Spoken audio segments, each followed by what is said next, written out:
올해로 6.25 전쟁이 발발한 지 71년이 됐습니다. 6.25 전쟁 당시 국군은 변변찮은 무기로 시작했지만 끝내 우리나라를 지켜냈습니다. 현재 세계 10위권의 전투력을 자랑하는 강군으로 성장한 우리나라의 상황을 볼 때는 상상조차 하기 어려운데요. 오늘은 소총부터 화포, 전차, 전투함, 항공기에 이르기까지 6.25 전쟁에서 한반도를 지켜낸 무기에 대해서 알아보겠습니다.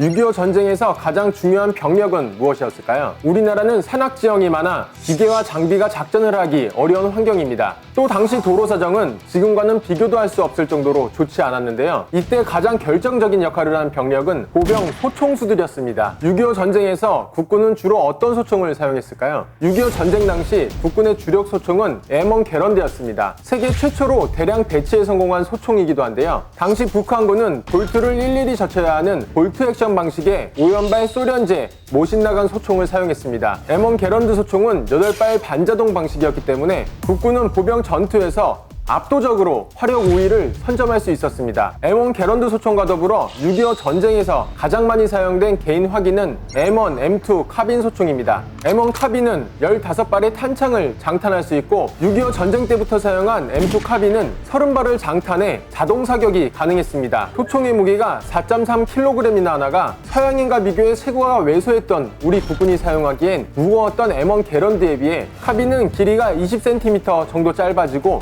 무게는 절반이나 가벼워져서 휴대하기 편리해 국군이 사용하기에 좋은 소총이었습니다. 하지만 무게가 가벼워지고 길이가 짧아진 대신 위력이 약해졌는데요. 사거리도 짧고 관통력도 떨어져 살상력도 약할 수밖에 없었습니다. 이런 이유로 M2 카빈은 방어형 성격을 갖는 보조 무기로 활용됐습니다. 보조 역할만 하던 M2 카빈이 전투를 승리로 이끈 사례도 있습니다. 1952년 1월 12일부터 14일 사이에 경북 문경에 북한군이 침투했습니다. 문경이 뚫리면 후방 방어선이 무너질 수 있는 위기의 순간 M2 카빈으로 무장한 300여 명의 아군이 3,000여 명이 넘는 북한군과 사흘간 밤낮에 걸친 전투 끝에 승리하게 됩니다.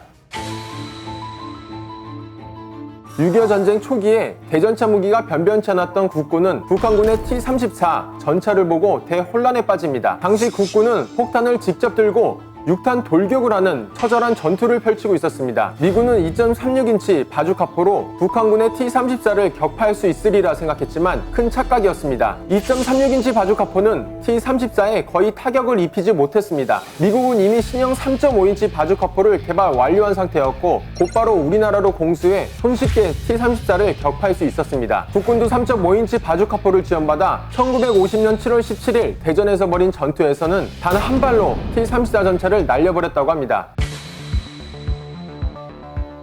M36 대전차 자주포는 전차가 아닌 자주포였지만 전차가 아쉬웠던 한국군의 입장에서는 매우 소중한 존재였습니다. M36 대전차 자주포는 미군의 전차처럼 돌파 임무를 수행하기에는 어려움이 있었습니다. 하지만 강력한 주포로 고지 쟁탈전 기간 적의 진지를 직사로 타격하는 역할을 하며 위력을 발휘했습니다. M36 대전차 자주포로 무장한 전차 중대는 1952년부터 53년까지 주요 고지 쟁탈전에 참가했습니다. 백마고지 전투에서는 적 공격제대의 측방을 포격하고 적이 점령한 고지에 배치된 직사 화기를 제압하는 등 강력한 직접 화력 지원으로 전투를 승리로 이끌었습니다. 또 연천 베티고지 전투에서는 고지를 방어하는 국군 소대를 도와 밤새 직사 포격을 지원하며 적 300여 명을 사살하는 대승을 이끌었습니다.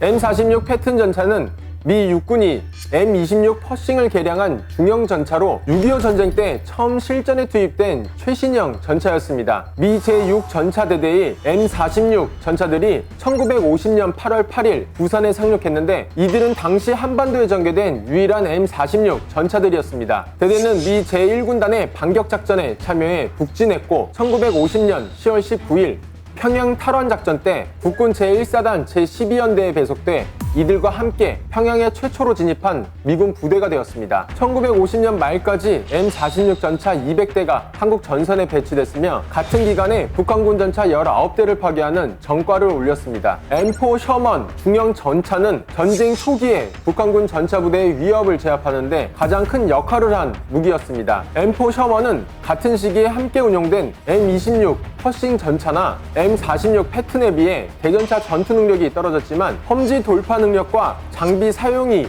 용이했기 때문에 고지 쟁탈전에서 보병부대를 근접 지원하는 용도로 사용됐습니다. 이후 국군의 첫 전차부대를 창설하는 데도 큰 영향을 미쳤습니다. 제2차 세계대전에서 최고의 전투기로 평가받았던 F-51D 머스탱 전투기. 우리나라는 6.25 전쟁 발발 직후 미 공군으로부터 10대의 머스탱 전투기를 지원받습니다. 미 공군은 우리나라 공군 전력 확충 계획인 바우투 윈 작전을 진행했는데요. 이를 통해서 우리나라 공군의 전투력이 향상됨은 물론 독자적으로 작전을 수행할 수 있게 됐습니다. 국군은 평양 대공습과 전술공군 작전 중 가장 위험한 근접 항공 지원을 통해서 351고지 작전을 성공적으로 이끌어냅니다. 특히 머스탱 전투기로 미 공군도 실패했던 북한군 보습선을 연결하던 승오리 철교를 격파하는 쾌거를 이뤄냅니다. F-86 세이버는 6.25 전쟁 중 소련 공군의 미그 15기와 맞설 수 있었던 유일한 기종의 전투기였습니다. 초기 제트기 중 최고 성능을 가진 것으로 평가되고 있는데요. 미 공군은 F-86은 기체 중량이 무거워 상승률이 떨어졌던 A기종보다 220kg이나 무거워 중량 대비 출력이 뒤처졌던 2기종을 거쳐서 엔진을 업그레이드한 F기종을 배치했습니다. F-86F는 최대 상승 고도가 15,100m로 A기종보다 약 1,200m 높았고 속도도 마하 1.11까지 낼 수 있었으며 고고도에서 높은 G 선회를 할 수 있어 미그 15기를 손쉽게 격추할 수 있었습니다.